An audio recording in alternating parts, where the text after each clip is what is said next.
محترم ناظرین، آج کے اس پروگرام میں ہم سیکھیں گے کہ کامل وضو کا کیا طریقہ ہے، وضو کے اندر کن کن چیزوں کی رعایت رکھنا ضروری ہے اور کن کن کاموں سے بچنا ضروری ہے، وضو کے اندر کون کون سے امور ایسے ہیں کہ جو سنت ہیں اور کون کون سے کام ایسے ہیں جن کو ہم سنت سمجھ کر تو کرتے ہیں لیکن ہوتے وہ خلاف سنت ہیں۔ تو یہ سب کچھ آج کے اس پروگرام میں سیکھیں گے، تو آئیے شروع کرتے ہیں۔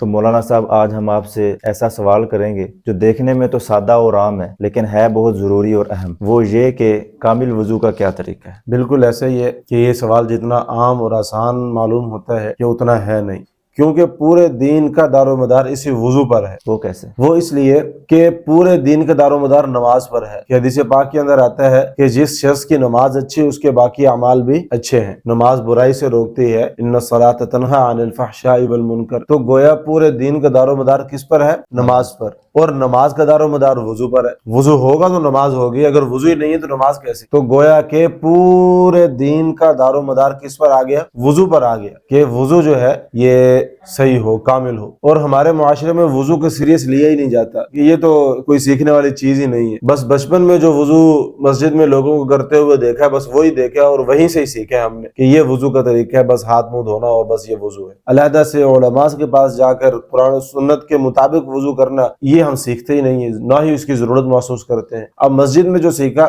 مسجد میں 10 بندوں نے ہمارے سامنے وضو کیا اور 10 کا وضو کرنے کا طریقہ مختلف تھا۔ اب کوئی دونوں ہاتھوں میں پانی لے کر زور سے منہ پر مارتا ہے کہ چھینٹے ادھر ادھر جاتے ہیں، ساتھ والوں کا بیڑا غرق ہو جاتا ہے، حشر نشر ہو جاتا ہے، اور دیکھنے والا یہ سمجھتا ہے شاید یہی اصل ہے کہ پانی زور سے منہ پر مارا جائے۔ دوسرا بندہ وضو کر رہا ہے اور پانی منہ پر ڈالتے ہوئے پھوکے بھی مار رہا ہے، پھو پھو بھی کر رہا ہے ساتھ۔ ہم سمجھتے ہیں شاید پھونک مارنا یہ بھی جو ہے نا، یہ وضو کا حصہ ہے۔ بعض لوگوں کو دیکھا کہ وضو کر رہے ہیں، پوری ٹوٹی کھلی ہوئی ہے، نلکا پورا کھلا ہوا ہے فل، اور پورا بازو دھو رہے ہیں، یوں نیچے کر کے بس دھو رہے ہیں، اور بازو دھونے کے بعد یہاں سے یوں پانی لیا اور ہاتھ میں یوں یوں کرنا شروع کر دیا، شاید یہ سنت ہے، 3 دفعہ یوں 3 دفعہ یوں، اور سمجھتے یہ ہے کہ شاید یہ بھی وضو کا حصہ ہے۔ جب بازو پورے آپ نے یوں دھو لیے اس طرح پوری، تو پھر یوں یوں کرنے کا کیا ضرورت ہے؟ اور اس کو ہم وضو کا حصہ سمجھ رہے ہیں کہ شاید یہ ضروری ہے، حالانکہ وضو کا طریقہ یہ نہیں ہے۔ وہ جو حدیث پاک ہے جس کے اندر آتا ہے کہ آپ صلی اللہ علیہ وسلم وضو کرتے تھے اور پانی کونیوں سے گرتا تھا، تو ہم بھی پانی کونیوں سے گرانے کی خاطر یوں یوں کرتے ہیں تاکہ پانی کونیوں سے گرے اور ہماری بھی سنت پر عمل ہو جائے۔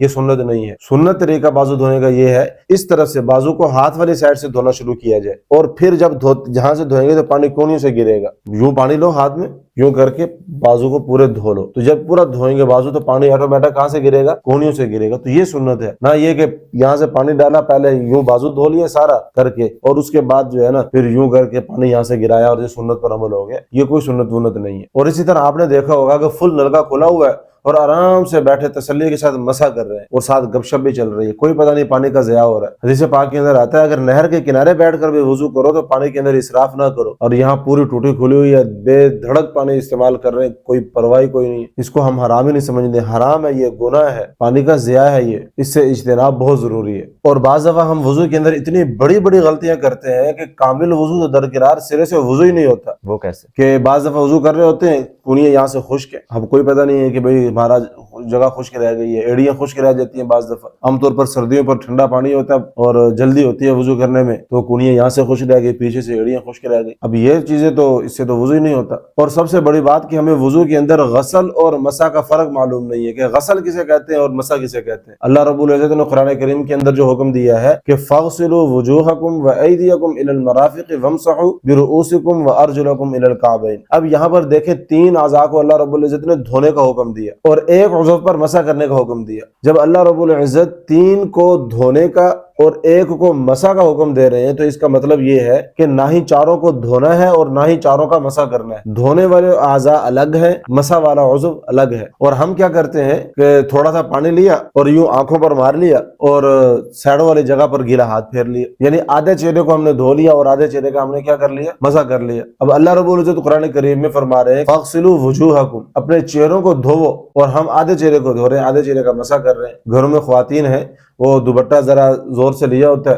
تو یہاں سے جو ہے نا یہ چیزیں ان کی جو ہے نا خشک رہ جاتی ہیں، یہاں پانی نہیں پڑتا، یا اگر پانی پڑتا ہے تو صرف گیلا کپڑا ٹچ ہوتا ہے، بس مسح ہوتا ہے۔